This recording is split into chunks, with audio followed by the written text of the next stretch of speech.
salam sejahtera untuk kita sekalian.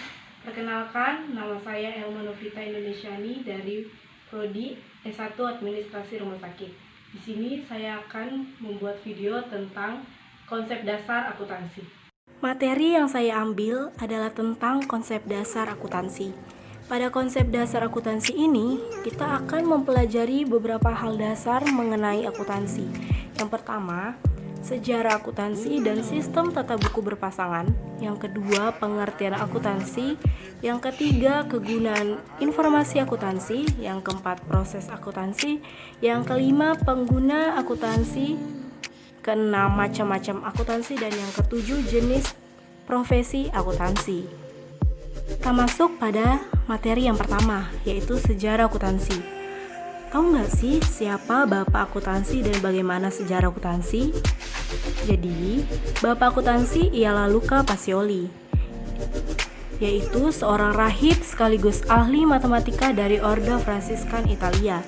Beliau adalah orang yang pertama kali melaporkan tentang praktek metode tata buku berpasangan atau double entry system. Pada tahun 1494, Luca Pacioli menerbitkan buku berjudul Summa de Arithmetica Geometria dan Proportioni et Proportionalita, yang di dalamnya terdapat dua bab berjudul De Computis et Scripturis, yang menggambarkan tentang adanya praktek pembukuan berpasangan di Venesia.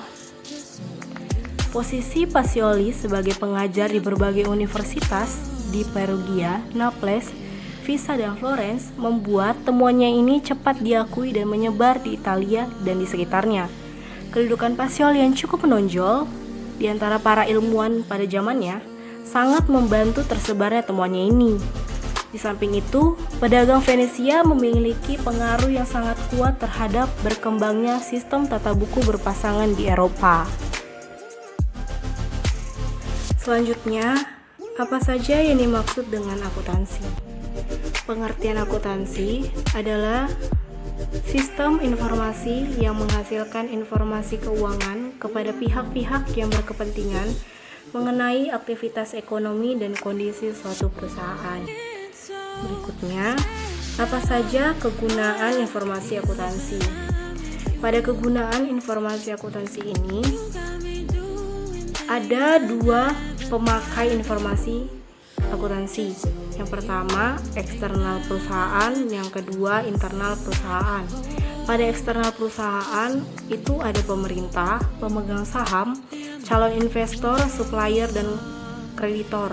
Pada internal perusahaan ada manajer produksi, manajer keuangan, manajer personalia, karyawan, dan juga direktur. Selanjutnya, apa saja proses dalam akuntansi?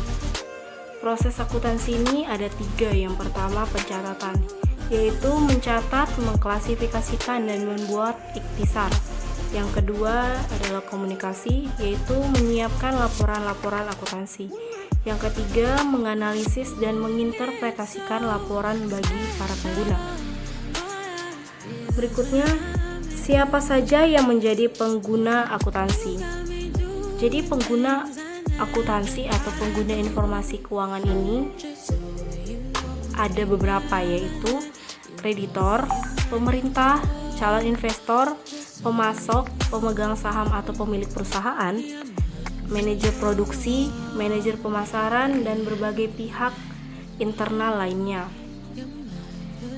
Selanjutnya, apa saja macam-macam akuntansi? Jadi, dalam mengkelompokkan akuntansi ini ada dua, yaitu akuntansi keuangan dan akuntansi manajemen.